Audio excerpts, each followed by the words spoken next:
Justice et justification. Il y a plus qu'1 an, il y a presque 1 an et demi actuellement, j'ai été à Rivière-du-Loup pour rencontrer l'optométriste avec les enfants. Donc, un déplacement potentiellement dispendieux, parfois, souvent. Mais donc, juste des fois pour passer l'examen et sans compter potentiellement changer mon Dieu, ainsi de suite. Bon. Donc, je vais à Rivière-du-Loup, mois de mars, une belle grosse neige, épaisse, collante, un pied. Et là, il y a des pancartes. Il y a des pancartes, j'essaie de me stationner, il y a un stationnement. Mais il y a une drôle de pancarte. Il y a une pancarte de chaise de personnes pour handicapés avec une flèche. Fait que j'analyse l'image ou le langage de l'image. Et dans ma tête, ça me dit, bon, ben, un parking avec une flèche, c'est une indication d'un parking à un autre endroit. Donc, potentiellement, il y a peut-être un autre parking pour handicapés à un autre endroit.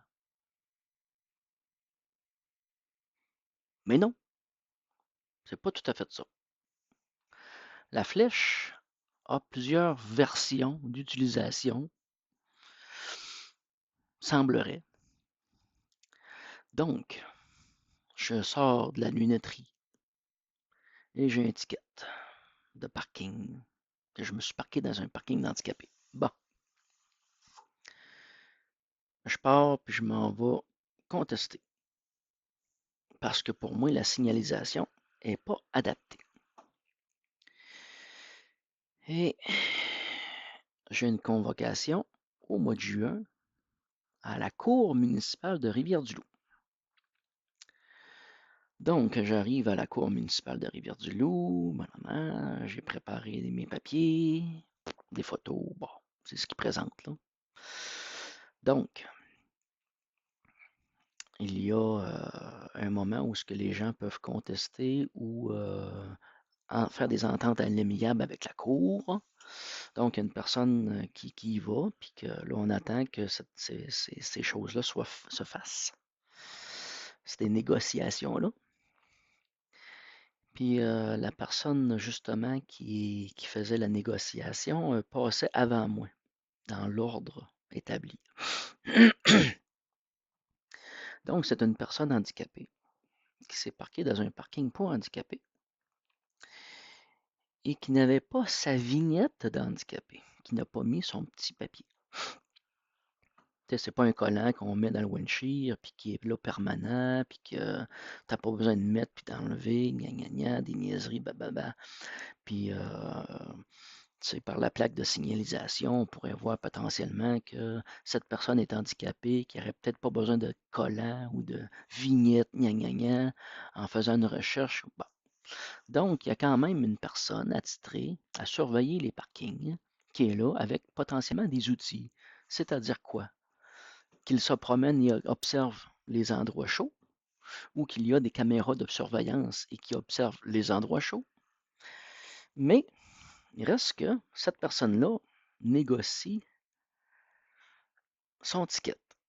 Donc, au lieu d'y coûter 390$, ça y en coûte 200. Elle est handicapée, elle a la preuve qu'elle est handicapée, puis la personne qui a donné cette étiquette-là était là pour le mettre, mais pas pour lui enlever sur le moment, parce que ça aurait été simple. Ça aurait été bien simple. De lui dire, madame, faites attention, ça vous prend votre vignette. Tu sais, sur la plaque, c'est pas indiqué que vous êtes handicapé, même si ça pourrait être indiqué, tu sais, par rapport à la plaque d'immatriculation, ou potentiellement, en tout cas. Tu sais, le crochet doit suivre potentiellement la personne. C'est pas écrit dans le front de personne, mais quand tu marches avec une canne, une béquille, non, non, c'est pas évident si t'es handicapé ou pas, là, tu sais, t'es clairement handicapé, là. Elle était clairement handicapée, la personne. Puis la personne qui a donné le ticket n'était clairement pas là pour lui l'enlever, là. Donc, il y a comme une espèce d'aspect de.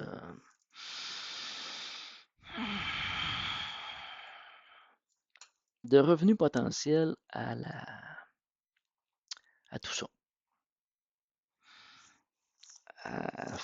Puis quand je regarde dans la salle autour de moi, ce que je vois, c'est des pauvres gens. Des pauvres gens qui ont des tickets, puis le trois quarts, ils n'ont pas les moyens de les payer, puis qui sont souvent presque dans la rue, puis ils pognent des tickets. C'est pas des farces, là. Alors, c'est mon tour. Donc, j'explique que la flèche induit en erreur et nous présente une situation comme quoi il y aurait potentiellement un parking ailleurs pour handicapés, parce qu'à cet endroit-là, sur la rue Lafontaine, il y a des parkings avant puis des parkings arrière pour ces commerces-là. Donc, dans ma tête à moi, il y a un parking pour handicapés à l'arrière. C'est ça que ça veut dire. La flèche veut dire ça. Et non, selon la greffière ou je ne sais pas trop quoi, la flèche indique que c'est le début d'un parking pour handicapés et qui peut se prolonger sur une plus longue distance, qui peut avoir plusieurs parkings pour handicapés. Ah, mais là, il y a un seul parking pour handicapés. Il n'y en a pas deux, trois, quatre, il y en a un. Mais, quand il y a une flèche pour un parking pour handicapés, même s'il y en a juste un, c'est bon pareil. Donc, on peut vous mettre une étiquette pour quelque chose qui est suspicieux. Puis qui est, comment je peux dire ça, euh, discutable dans le langage des symboles, dont celui de la flèche. D'accord. Donc, à ce moment-là, la rue La Fontaine a deux voies devant ses commerces. Alors, je me dis, mettons que moi je suis handicapé, là, puis que j'arrive là, puis je prends ce parking pour handicapé-là, là, je mets ma sécurité en jeu parce qu'il n'y en a pas d'espace pour débarquer de la voiture. Il n'y a pas d'espace pour ouvrir la porte, puis de trottiner à ma chaise roulante ou à débarquer mon fauteuil ou à prendre ma canne, puis être dans... Je me mets en danger. J'explique ça au juge, là. Puis le juge, ben, il entend mon observation, puis bon, il n'y en a pas de place. Il n'y a pas de place pour les handicapés pour débarquer là. C'est un fait, là. Mais ils mettent un parking là pareil, même si c'est dangereux. Mais c'est dangereux de toute façon pour tous les usagers de cet endroit-là. Tu as deux voies, puis tu as deux espaces de parking chaque côté. C'est un one-way. Puis, finalement, le juge, ce qu'il fait, c'est qu'il justifie leur pancarte, puis leur symbolique, puis leur droit à faire ça. Mais j'apprends aussi qu'à ce moment-là, il y a quand même un montant de 100 qui est appliqué à ma contravention pour avoir utilisé mon droit de contestation. Alors, on observe que le droit n'est plus un droit, mais un privilège. Parce qu'il faut que tu payes. Si j'aurais pas eu les moyens de payer ce beau 100$-là,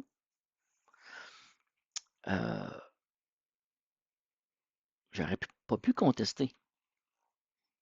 Mais là, bon, potentiellement, je l'ai, mais reste que ça devient un privilège. Donc, à la Cour municipale de Rivière-du-Loup, si vous voulez contester, c'est à vos frais et c'est un privilège. Donc, ils payent le frais.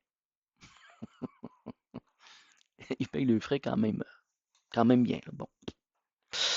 Mais reste que c'est plus un droit. C'est plus un droit de contester des réglementations qui ont été établies. 2 mois plus tard, donc moi j'ai une belle facture de presque 500$ à payer. 2 mois plus tard,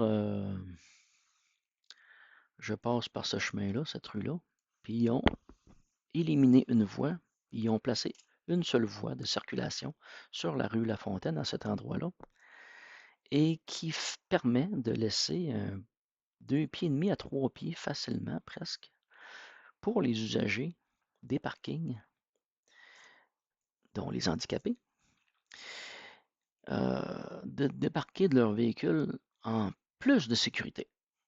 C'était vraiment nécessaire, là. Puis je suis content que la ville de Rivière-du-Loup ait pris cette initiative-là. Et c'est ma consolation, quelque part, d'avoir eu à payer ce ticket-là, puis d'avoir fait entendre ma voix. Mais quand même, parce que j'aurais potentiellement pu contester qu'ils n'avaient pas les espaces requis et que leur parking pour handicapés n'était pas dans les critères. Peut-être que là, j'aurais eu raison. Mais je n'ai pas manifesté cet aspect-là. Je l'ai manifesté dans un aspect global, mais dans un aspect immédiat pour me défendre là, dans l'instant, j'ai juste pas pensé à ça. Mais potentiellement que j'aurais pu avoir le droit. Ah, monsieur le juge, il me dit, ah, il y en a ailleurs en Rivière-du-Loup de ces flèches-là, puis il y en a ailleurs au Québec, puis c'est comme ça, puis c'est normal, puis c'est appliqué comme ça. Bon, ben, bon, vous induisez le monde en erreur de façon volontaire, puis c'est ça. C'est ça que ça veut dire. Alors moi, je suis parti de là, puis mon observation est que il y a justice et justification. Il n'y a pas de justice. On n'est pas dans la justice de quelque chose.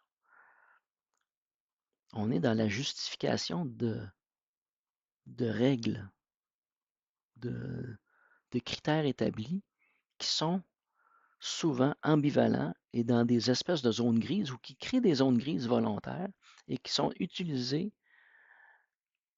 pour taxer une partie de la société qui est souvent les ignorants.